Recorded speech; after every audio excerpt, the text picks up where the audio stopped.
Shqipëria përkujton dhe nderon sot dëshmorët e kombit me rastin e 5 majit. Krerët e shtetit dhe politikës kryen sot homazhe në varrezat e dëshmorëve të kombit dhe vendosën kurora me lule pranë monumentit nën Shqipëri. Kreu i shtetit Bajram Bega i nderoi veprën e tyre sublime për atë dheu, ndërsa përcolli një mesazh të posaçëm për të rinjtë e vendit. Më 5 maj, ditën e dëshmorëve, përulemi para guximit dhe sakrificës së atyre që dhanë gjithçka për çlirimin e Shqipërisë. Vlerat e tyre, trimëria dhe përkushtimin ndaj lirisë janë trashëgimi e shenjtë. Ne kemi për detyrë të përcjellim brezit të ri këtë flak dhe dashurie, duke nderuar përjetësisht kujtimin e tyre, u shpreh presidenti i Republikës.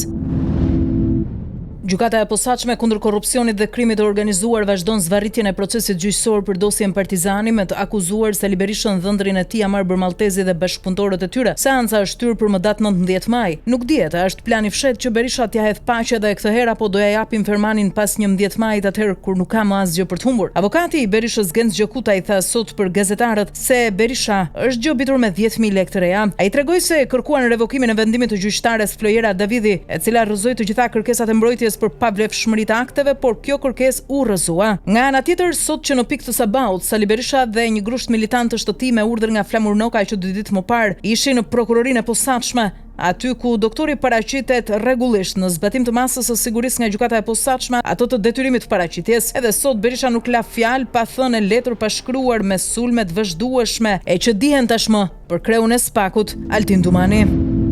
Më datë 7 prill, drejtuesi i SPAK-ut Altin Dumani njoftoi hapjen e procedurës për drejtor të Byros Kombëtare të Hetimit, pasi drejtoreshës aktuale Aida Hajnaj më 31 gusht të këtij viti përfundon mandati i parë 5 vjeçar. Sipas ligjit, drejtoresha Aida Hajnaj ka të drejtën e riemërimit për një mandat tjetër. Madje edhe vetë drejtuesi Dumani e quan procedurë riemërimin e drejtorit në detyrë të BK-s. Por në një akt që bie në kundërshtim të hapur me ligjin, Dumani ka shpërfillur këtë të drejtë duke hapur procedurën e konkurimit për emërimin e një drejtori të ri, duke spostuar kështu automatikisht drejtoreshën aktuale nga e drejta e saj ligjore e riemërimit. Pas reagimit të drejtoreshës Hajnaj ndaj kësaj shkelje flagrante, Dumani ndërmori një tjetër veprim të dyshim, shpalli një testim të veçantë për Hajnajin, ndërkohë që paralelisht vazhdoi me procedurën e konkurimit me kandidatë të tjerë. Për të justifikuar largimin e drejtoreshës aktuale, Dumani ka eliminuar një kriter kyç nga neni 34.1 e ligjit në fjalë, i cili përcakton qartë se drejtori i BK-s duhet ketë përfunduar trajnimin përhetues në BK, trajnim ky i specializuar nga agjenci partnere. Këto veprime antiligjore kanë për qëllim të qartë largimin e Aida Hajnajt nga drejtimi i BK-s. Pasi ajo gjatë mandatit të saj 5 vjeçar nuk ka pranuar të bëhet pjesë e marrëveshjeve për mbylljen e dosjeve që prekin interesa politike, ekonomike apo kriminale. Në thelb, kjo tentativë për të zëvendësuar Hajnajin synon vendosjen e një drejtori të ri që mund të bashkëpunojë në mënyrë të qetë me qokat e SPAK-ut dhe të mos informojë partnerët ndërkombëtar, siç ka bërë vazhdimisht drejtoresha aktuale.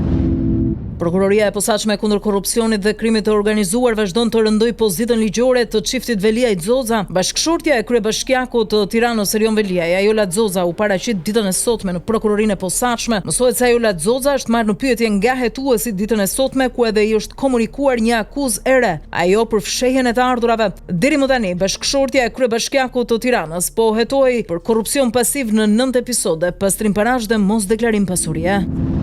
Kur themi ne që në këtë vend çdo gjë është bërë tallava, Monika Kryemadhi u paraqit sot në prokurorinë e posaçme kundër korrupsionit dhe krimit të organizuar, në zbatim të masës së sigurisë vendosur ndaj saj nga gjykata e posaçme, ato të detyrimit me paraqitje. Mirë po pasi doli nga ambientet e SPAK-ut, ku u vonua jo pak, duhet thënë, Monika Kryemadhi u tall safi. Bë muhabet me të gjithë personelin, me stafin, ishte interesante. U kërkova votun për koalicionin opozitar, agjentëve të BK-s, prokurorëve, protokollit, shërbimit, gardës, oficerëve, çdo njeriu që më dilte përpara, i bindej që të votonin, ja ktheu gazetari. Sigurisht që unë kërkoj votën për babain e fëmijëve të mi dhe do të vazhdoj ta bëj deri më 11 maj. Vetë ata atje brenda e kuptojnë se mënyra e përdorimit të sistemit të drejtësisë nga Edi Rama i vendos në një pozitë të vështirë. Besoj shumë që edhe vetë të nënshtruarit e sistemit do ta votojnë më 11 maj për mbysjen.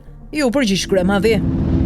Sali Berisha vazhdoi edhe sot takimet e fushatës elektorale dhe në ndalesën e radhës tha një të vërtet në fakt kur denoncoi Blendi Klosin e mazhorancës. Berisha u tha sot matjanëve se kryeministri Rama i solli si drejtues politik të PS-s në Dibër Blendi Klosin, të cilin ai e quan kryebixhozxhiun e Shqipërisë. Sipas Berishës, Blendi Klosi luan bixhoz me apartamente. Kreu i Partisë Demokratike akuzon po ashtu kryeministrin Rama për emërime të papërgjegjshme dhe për keq qeverisje. Edi Rama je i pa shpresë, ke futur si veten Agron Malajn, Lubi Ballukun, ke sjell kryebixhozxhiun e Shqipërisë Blendi Klosi. Ku është ai? Udhëheqësi i tij në Dibër, njeriu që luan bixhoz me apartamente. Raca juaj do të ketë vendin që meriton paralajmëron Berisha. Megjithatë duhet të sillim patjetër në vëmendje disin që i bëri sot Berisha Ramës nga Bulqiza. Ai e ftoi si burrat në debat me minatorët sepse këtyre të fundit nuk u duhet Lamborghini i Noizit, ndërkohë që vetë kishte përballë stresin. Nga ana tjetër Berisha pranoi se Rama nuk është i rrjedhur ndryshe siç kryeministri mendon për të, por thotë se është i tmerruar nga humbja dhe për faktin se duket si i rrjedhur, thjesht zgjedh të bëhet kloun me vedije. Por nuk mund të harrojmë po ashtu sot perlën e freskët fare të Berishës që tani më janë kthyer në gafa argëtuese. Përshëndetjet e mia më të papërzemërta, u tha sot Berisha Matjanëve, lapsus që korrigjojnë Korreale. Se këta edhe i japin material vetë dhe ankohen pastaj. Nga Devolli në takimet elektorale për 11 maj, kryet socialisti Edi Rama komentoi ngjarjen e dhunës mes kandidatit demokrat Bledion Albati dhe vllait të tij me një kamionist në rrugë. Pasi shpërtheu me fjalë fyese si Xhuxh Rrugaç, Rama u tall me faktin se pikërisht kjo rrac do bëj vendin madhështor. E këtu Rama ishte i legjitimuar të hiqte një paralele të fortë se si ka qenë Devolli i përfaqësuar kohë më parë dhe se si është sot. Dikur deputeti i Devollit ishte Dritroa Golli, ndërsa sot, thot ai, Partia Demokratike ka sjellë në parlament një rrugaç. Nga ana tjetër Rama akuzoi sot Berishën për atë që po ndodh me zarfet e votave në Greqi. Sipas kryeministrit, klithmat e bufit të Kënetës u shtrin edhe jashtë vendit.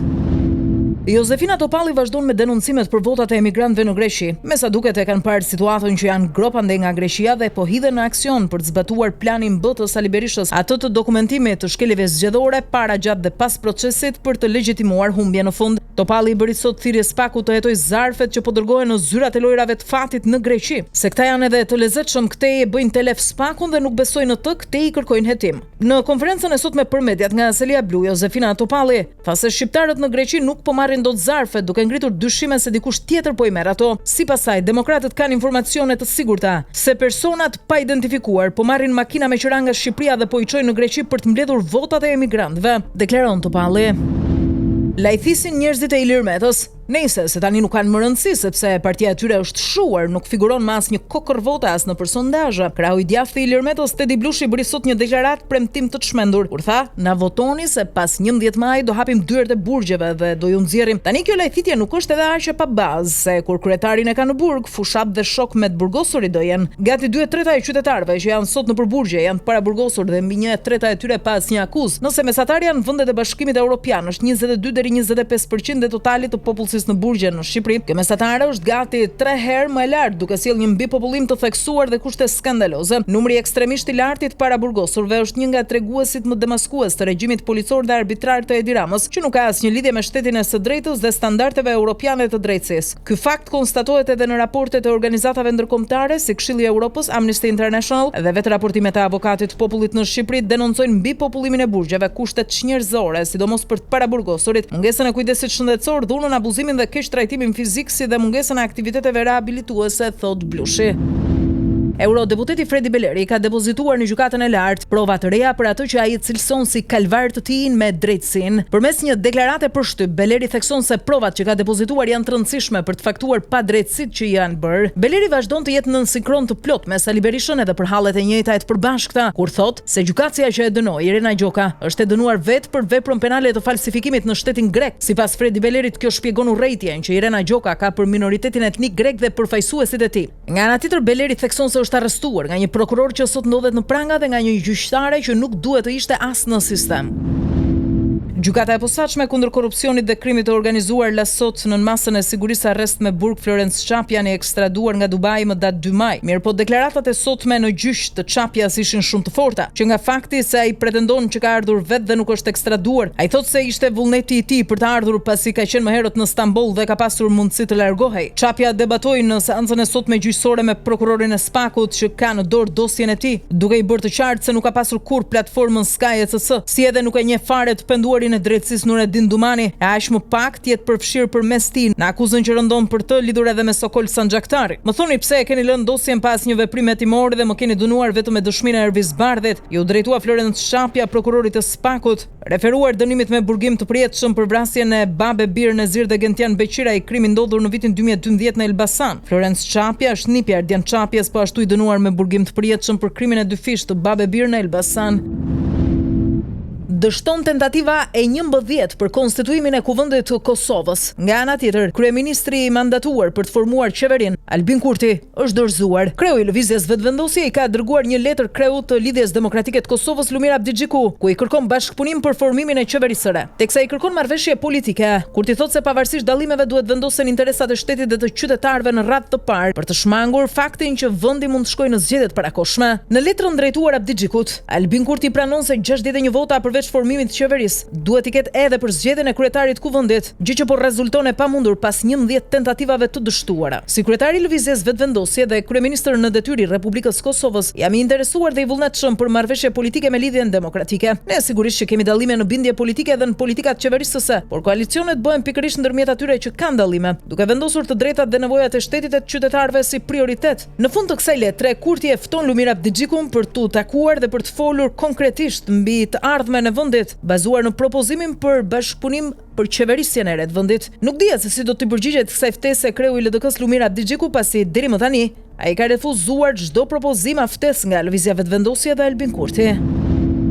Kandidati i së djathës ekstreme siguron fitoren vendimtare në raundin e parë të presidencialeve në Rumani. Bëhet fjalë për nacionalistin e ekstremit të djathtë Gjorgj Simion. Simion, një udhëheqës fare i ri, 38 vjeçar, i përket Aleancës për Unitetin e Rumunëve, dhe në këtë raund të parë ai ka tejkaluar të gjithë rivalët. Në vendin e dytë me një diferencë të thellë, renditet kandidati i përbashkët i koalicionit qeverisës Crin Antonescu. 11 kandidat garuan për presidencën rumune dhe balotazhi pritet të mbahet më datë 18 maj midis dy kandidatëve kryesor. Përsëritja e zgjedhjeve presidenciale në Rumani vjen pas krizës së thellë në të cilën u përfshi vendi një vit më parë, pasi gjykata e lartë anulloi zgjedhjet e mëparshme në të cilat kandidati i ekstremit të djathtë Kelin Gersko kryesoi raundin e parë pas akuzave për shkelje zgjedhore e ndërhyrje të Rusisë, edhe pse kjo e fundit vazhdimisht i ka mohuar.